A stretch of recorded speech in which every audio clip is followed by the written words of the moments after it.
Recap Rush Hour for Tuesday. It's October 7th. I'm David Kaplan. It's brought to you by our great partners at the Chicagoland and Northwest Indiana Chevy dealers. They are the official truck partners of the Chicago Bears. And Tasty Trade, stocks, crypto, futures, options, whatever you trade, you should do it always at tastytrade.com. Bears back on the practice field at Hallis Hall today. No injury report yet. Still, some of the guys were not spotted on the practice field, such as Grady Jarrett and Darnell Wright, who only worked on the side with one of the trainers, as well as Colston Loveland. But many of their injured guys expected back at this point for Monday's matchup with the Commanders on Monday Night Football. Here's Ben Johnson's thoughts on the offense coming out of the bye week. We're still a work in progress. Inconsistent nature with which we're playing. We're shooting ourselves in the foot quite a bit. He also said the 21-day practice window to come off injured reserve has officially opened for defensive end Austin Booker and running back Travis Homer. Homer more of a special teams guy, but Booker could have an absolutely big effect on the Bears' very struggling pass rush. Trade in the NFL. The Browns have traded quarterback Joe Flacco and a 6th-round pick to the Bengals for a 5th-round pick. Blackhawks open the 2025-26 season against the defending Stanley Cup champion Florida Panthers this afternoon in South Florida. Here's an interesting one. Things just get more and more bizarre around Bill Belichick and the North Carolina Tar Heels. Their season-long documentary that will air on Hulu is dead.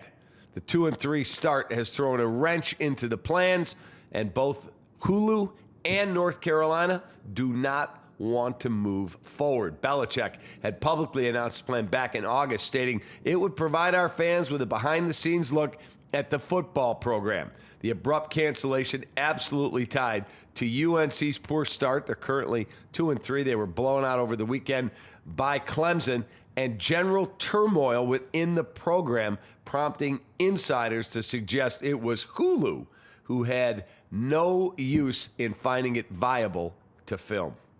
Wow.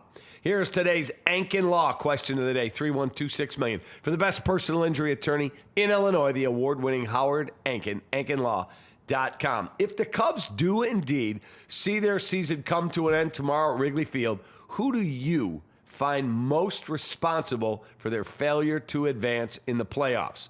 The front office, that'd be Jed, Tom Ricketts, Carter Hawkins, that group, the manager and the coaching staff, Craig Counsell and company, or the players who have performed, especially offensively, terribly in the postseason.